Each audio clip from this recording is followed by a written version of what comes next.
Defence related फौजी भाई को नमस्कार। आज हम लोग जो OROP 1 और 2 7th CPC उसका बाद OROP 2 अपना लिए आकर जो हमारा भाई लोग 2018 से लेकर 19 के अंदर जो रिटायरमेंट होकर आया हुआ भाई लोग है उनके लिए बेसिक कितना होना चाहिए था और हमारे लिए OROP 2 का बेसिक कितना देना था और OROP 2 का बेसिक अपना कितना होना था वो पूरा जानकारी ले लेंगे। और इसी के वजह से क्या हो गया, OROP 3 में भी कोई भी ज़्यादा बढ़ोतरी नहीं हुआ है। OROP 2 का बेसिक से ही ज़्यादा हुआ, लेकिन 7th CPC का बेसिक JCO साहिबान का बेसिक ज़्यादा है लेकिन उससे ज़्यादा नहीं दिया। OROP 2 में भी नहीं दिया, OROP 3 में भी नहीं दिया हुआ। अभी हम लोग जो टेबल के साथ पूरा जानकारी इस वीडियो को माध्यम से ले लेंगे। आप लोग मेरा चैनल में नया आने से सब्सक्राइब कर लेना। अभी हम चलेंगे, डिस्प्ले में देखो टेबल ये है, OROP 2 का टेबल है। इसी में आकर देखना JCO रैंक भी है और ओवर रैंक भी है। सबसे पहले rank service OROP 1 basic 7th CPC OROP 2 में एज पर जो मिलना था PPO के मुताबिक, उसका बाद OROP 2 का बेसिक, उसके बाद डिफरेंस कितना कम कर कर हमारे लिए दिया हुआ है सरकार। सबसे पहले देखो सिपाही साहिबान का 17 साल सर्विस किया हुआ होने से उनको OROP 1 में 6,665 रुपीज़ है। 7th CPC में 17,130 रुपीज़ है।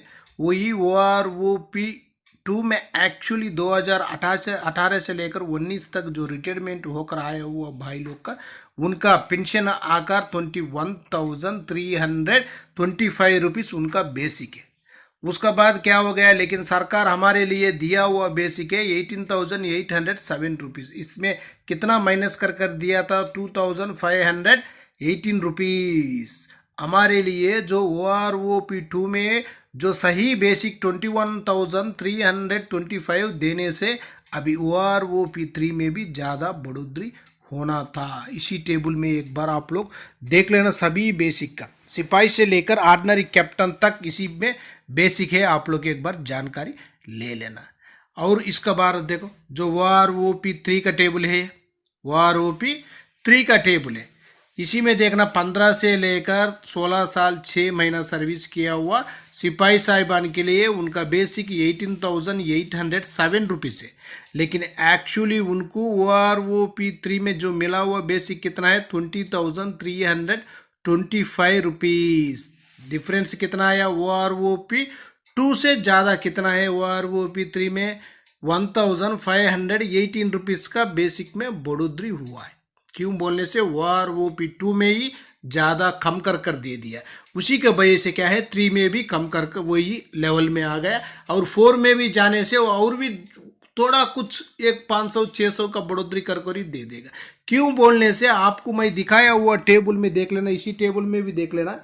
इसी टेबल में देखो कितना है, 21,325 रुपीज़ OROP 2 में ही मिलना था, वो नहीं मिला। OROP 2 में ही उतना बेसिक मिलना था और 2 में भी नहीं मिला। 3 में आने से 3 में भी नहीं मिला। देखो 3 में भी नहीं मिला। 21,325 है, उधर कितना है 21 निकाल दिया, 21 निकाल कर 325 ही दे दिया। देखो वही है डिफरेंस, इतना डिफरेंस किया हुआ है। जो JCO जवानों के लिए जो OROP 2 से ही नुकसान ज़्यादा आ गया। 7th CPC में ठीक है कुछ बढ़ोतरी हुआ है, पूरा को ठीक है, लेकिन OROP 2 में भी कमियां ज़्यादा है। OROP 3 में भी और भी ज़्यादा कमियां शुरू हो गए। इसी टेबल में, दोनों टेबल में आप लोग कैलकुलेशन कर कर देखने से भी आपको पूरा जानकारी हो जाएगा। उसका बाद देखो सिपाही साहिबान 17 साल से लेकर 18 साल सर्विस करने से उनको OROP 2 में 18,807 है, OROP 3 में 20,463 रुपीज़, 63 रुपीज़, 1,625 रुपीज़ का बेसिक में बढ़ोतरी हुआ। OROP 2 का बेसिक से 3 का बेसिक, जो इसी टेबल में नीचे टेबल दिया हुआ है इसी में ज्यादा ही दिखा हुआ है। 17 साल सिपाही का OROP 2 का टाइम ही 21,325 रुपीज चाहिए बोलकर जो अपना भाई लोग पूरा एक जो संगठन के थ्रू एक चार्ट भी प्रिपेयर किया था, लेकिन उसी टाइम में नहीं दिया है। और ये नायक साहिबान का देखो, नायक साहिबान का इनका भी जो 22 साल में देख लेना, 22 साल नहीं होने से जो 18 साल सर्विस किया वो नायक साहब का देखो 20,307 रुपीज से OROP 2 में, OROP 3 में आकर 22,151 रुपीज। कितना बेसिक में बढ़ोतरी हुआ था, OROP 2 से कितना बढ़ोतरी हुआ, 1,844 रुपीज तक की इनका पेंशन में बढ़ोतरी हुआ है। उसका बाद जो 15 साल वाले के लिए तो कम हो गया, 16 साल वाले के लिए भी ज़्यादा बढ़ोतरी नहीं है टेबल में। उसका बाद देख लेना जो 22 साल सर्विस करने से 22 साल का सर्विस होने से 21,244 रुपीज, OROP 3 में आकर 23,569 रुपीज, 2,325 रुपीज तक बेसिक में बढ़ोतरी है। इसी टेबल का मुताबिक अभी हमारा भाई लोग पूरा ले रहे, इतना ले रहे। जो MSCP 1 या 2 मिला वो होने से उनका बेसिक अलग होगा। 1 होने से नायक सूबेदार का 1 होने से हवलदार का बेसिक में चले जाएगा, 2 होने से नायक सूबेदार का बेसिक में चले जाएगा। उनको MSCP 1 2 मिला होगा, 2006 के बाद होने से पक्का मिला होगा, 2006 से पहले होने से उनको यही बेसिक ले रहे हैं। इसी में देखो जो 22 साल का नायक सार का कितना था, 22,625 रुपीज। कब मिलना था, कब मिलना था बोलने से OROP 2 में मिलना था, लेकिन उसी टाइम में उतना बेसिक नहीं दिया था, उसी टाइम में उतना बेसिक नहीं दिया था। उसी का वजह से क्या हो गया, बेसिक में ज़्यादा कमियां आ गए। तो उसी टाइम कितना 21,244 दिया था, उसी के वजह से क्या हो गया, बेसिक में कमियां ज़्यादा है। जो जाते रहेगा पे कमीशन आपको कमी हो रही, कोई ज़्यादा नहीं हो रही। जेसीओ साहिबान का तो जो 2006 से पहले रिटायर्ड है उनका बेसिक ज़्यादा है, 2006 के बाद जो रिटायरमेंट हुआ है उनका बेसिक कम है। ये कौन सा डिफरेंस है, ये किसी को समझ में नहीं आ रहे। एक्चुअली आकर जो अभी लेटेस्ट आ रहे वो ज़्यादा पेंशन लेकर आना था, क्या हो गया, जो अभी लेटेस्ट आ रहे वो कम पेंशन लेकर आ रहे। 2006 से पहले रिटायर्ड है भाई लोग के जो जेसीओ साहिबान, उनका पेंशन ज़्यादा है, नायक सूबेदार से लेकर ऑर्डिनरी कैप्टन तक उनका पेंशन ज़्यादा है। जो अभी अभी लेटेस्ट आ रहे इनका पेंशन कम है। ये कौन सा कैलकुलेशन है, किसी को अभी तक जानकारी नहीं है। जो इसी के ऊपर हम लोग आवाज़ उठाना बहुत ज़रूरी है। हम लोग आवाज़ नहीं उठाने से जो अपना मांग भी जो सरकार का पास जाएगा ही नहीं है, उनको पता ही नहीं होगा। उसीलिए देखो कोई भी है, आप लोग सोच रहे ना, देख लेना एक बार ये गलत है या सही है। पूरा बोलेगा ये बहुत बार, अरे बहुत बार डाल रहे, ये तो ये मतलब नहीं है। इसका आवाज उठना चाहिए, इसका आवाज 10 आदमी को पता होने से ही पूरा आवाज करने के लिए आगे आ जाएगा। पता ही नहीं होने से उन लोग क्या बैठेगा, चुपचाप बैठ जाएगा। इसीलिए मैं बोल रहा हूँ इसी का जानकारी लेना बहुत जरूरी है। आप लोग कृपया कर एक बार जानकारी ले लेना हमारे लिए, क्यों बेसिक में ज़्यादा बढ़ोतरी नहीं हुआ। जो जेसीओ साहिबान नायक सूबेदार से लेकर ऑर्डिनरी कैप्टन तक 2006 से पहले रिटायर्ड है उनका बेसिक ज़्यादा है, 2006 के बाद रिटायर्ड हो रहे उनका बेसिक बहुत कम है। मैं बार बार बता रहा हूँ, आप लोग एक बार चाहे तो टेबल में भी चेक कर लेना, कौन सा टेबल में कौन सा वालों के लिए ज़्यादा है, किसको कम में बोलकर आपको भी एक बार जानकारी हो जाएगा। इसी टेबल में देखो, इसी टेबल में देखने से जो OROP 2 में कमी बढ़ोतरी हुआ था, लेकिन 7th CPC में ज़्यादा। जो सूबेदार साहिबान को भी देखना, जो सूबेदार क्यों नायक सूबेदार से देखो, नायक सूबेदार का कितना है 26,741 है, लेकिन जो OROP 2 में दिया हुआ है 24,825, उधर भी कमी है। एक्चुअली मिलना था उनको 30,936 रुपीज़ तक उनका बेसिक मिलना था, वो भी नहीं दिया सरकार। उसके बाद देखो सूबेदार साहिबान का 31,529 है, लेकिन 29,700 है, उधर भी कमी है। उसके बाद सूबेदार मेजर साहिबान का उनका भी कमी है। सुबह ऑर्डनरी लेफ्टिनेंट साहिबान का उनका भी कम कम दिया है।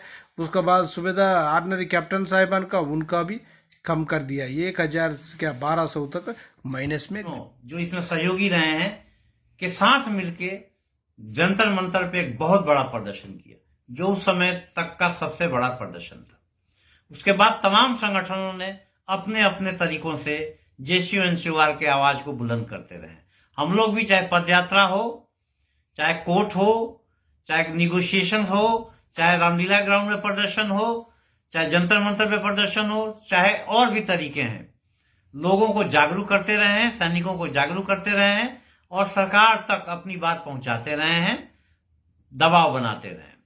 लेकिन हम लोगों को अभी तक वो सफलता नहीं मिली जिसकी हम लोग आशा किए बैठे हैं, और ये सफलता बहुत जल्दी मिलने वाली भी नहीं है, क्योंकि आजादी की लड़ाई है और आजादी की लड़ाई, पूर्ण आजादी हासिल करने में समय लगता है। अभी मैं महसूस कर रहा हूं कि आंदोलनों में ठहराव सा आ गया है, और ये ठहराव हमें अपने जो टारगेट है, जो गोल है, उसको अचीव करने में बाधा उत्पन्न करेगा। इसलिए मैंने, voice of ex serviceman society ने, united front of ex serviceman ने 9 मार्च 2025 को दिल्ली में एक सम्मेलन बुलाया है, जिसमें देश के सभी संगठनों के पदाधिकारी सादर आमंत्रित किए जा रहे हैं।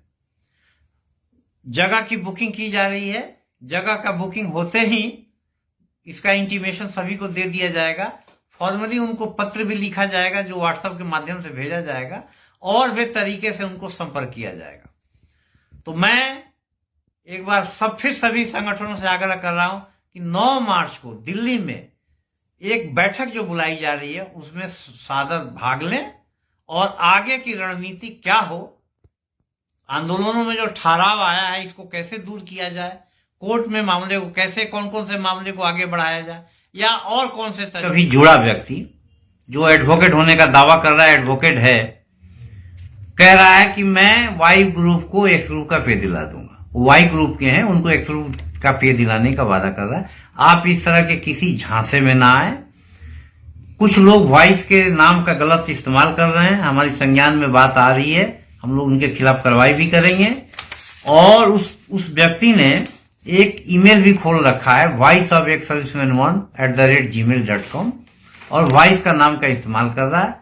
आप किसी भी एडवोकेट के जो इस तरह के झांसे दे रहे हैं, या वॉइस के नाम का गलत इस्तेमाल कर रहे हैं, उनके बहकावे में ना आए।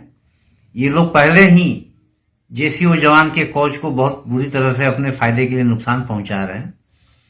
तो प्लीज मेरा आग्रह है कि इनके बहकावे में ना आए। एक्स पे और pre mature retiree on request जो रिटायर गए हैं, इनका केस करने के लिए केवल सोसाइटी ने राजीव बहल, जो लीगल हेड हैं और वाइस चेयरमैन है सोसाइटी के, उनको ऑथराइज किया है। आप कोई भी इस तरह के केसेस है, उनको ही अप्रोच करिए। हमने और किसी को ऑथराइज नहीं किया हुआ है। जो हमारा नाम का इस्तेमाल कर रहा है वो गलत है। अब यह आंदोलन 2 कारणों से और भी इंपॉर्टेंट हो गया। पहला कारण है कि पार्लियामेंट में एक सवाल के जवाब देते हुए सरकार ने सिर्फ सिविल पेंशनरों को स्टेट दिए हैं, डाटा दिए हैं, पूर्व सैनिक पेंशनरों के संबंध में कुछ नहीं बोला। दूसरा, एक फाइनेंस बिल जो पार्लियामेंट में टेबल्ड है, उसमें एक चैप्टर ऐड किया गया है, validation of central civil services pension rule and principle for expenditure of pension liability from the consolidated fund of India. जो दूसरा वाला फाइनेंस बिल था, इसमें सिविल ऑर्गेनाइजेशन को आशंका है, उनका एप्रीहेंशन है कि कहीं जो एड पे कमीशन है वो सिर्फ और सिर्फ बाद में जाने वाले, मतलब 1 जनवरी 2026 के बाद जाने वाले पेंशनरों के संबंध में ही अपनी रिकमेंडेशन न दे, और पीछे वालों को छुए भी मत। अगर ऐसा होता है तो 7 पे कमीशन या उससे पहले जितने भी पेंशनर गए हैं, इनकी पेंशन में 1 रुपये की बढ़ोतरी नहीं होगी। ये इनको बहुत बड़ा घाटा होगा। और ये गवर्नमेंट के लिए आइडियल समय लगता है कि अभी सब निष्क्रिय पड़े हुए हैं, क्यों ना ये अपनी फाइनेंस लाइबिलिटीज को खत्म किया जाए, कम किया जाए। सिविल ऑर्गेनाइजेशनों ने इसके संबंध में गवर्नमेंट पर प्रेशर माउंट करना शुरू कर दिया है। उन्होंने अपने डेलीगेशन भेज के वार्ता भी किया है, लेकिन अभी टर्म्स ऑफ रेफरेंसेस 8 पे कमीशन का हुआ नहीं है। उनकी मांग ये है कि 8 पे कमीशन का जो टर्म्स ऑफ रेफरेंसेस हो उसके इसमें शामिल किया जाए कि भाई ये जो 8 पे कमीशन है ये पूर्व में गए पेंशनरों के संबंध में भी अपनी रिपोर्ट देगा और पैरिटी को खत्म करेगा, जैसे पिछले पे कमीशनों में होता रहा। तो अब हमारी आंदोलन जो 27 अप्रैल 2025 को प्रस्तावित है, उसकी जरूरत और भी ज्यादा महसूस हो रही है। तो मैं भारत के सभी पूर्व सैनिक संगठनों से आग्रह कर रहा हूं कि आप अपने ईगो में, नादानी में इस अपॉर्चुनिटी को मिस न करें, क्योंकि अगर अहित हो गया, पहले नहीं जगे, अगर अहित हो गया तो बाद में आप हम सब कुछ नहीं कर पाएंगे, लाठी पीटते रह जाएंगे, सांप निकल जाएगा। कई संगठन जो बड़े होने का दावा करते हैं, उन्होंने 27 मार्च में शामिल होने से एक तरह से इनकार कर दिया है। तो मैं पूर्व सैनिक संगठनों से आग्रह कर रहा हूं, आप किसी फोरम का गुलाम मत बनिए। आपने गठन किया है पूर्व सैनिकों के हितों के लिए, किसी व्यक्ति विशेष के युगों को सेटिस्फाई करने के लिए आपका गठन नहीं हुआ है। तो आप उनके जालों में मत आइए और आप 27 अप्रैल 2025 को जंतर मंतर पे आइए। भारत के पूर्व सैनिकों से मैं आग्रह कर रहा हूं कि आप किसी संगठन का गुलाम मत बनिए, कि पहले ही ब्रिटिश काल के गुलामी काल के कानूनों ने हमारा बहुत ज्यादा अहित किया हुआ है, अहित करते आ रहे हैं, जिसके लिए हम लोग संघर्ष हैं, और भी उसमें मकर जाल में ना फंसिए। आप संगठन नहीं आते, छोड़िए संगठन को, आइए।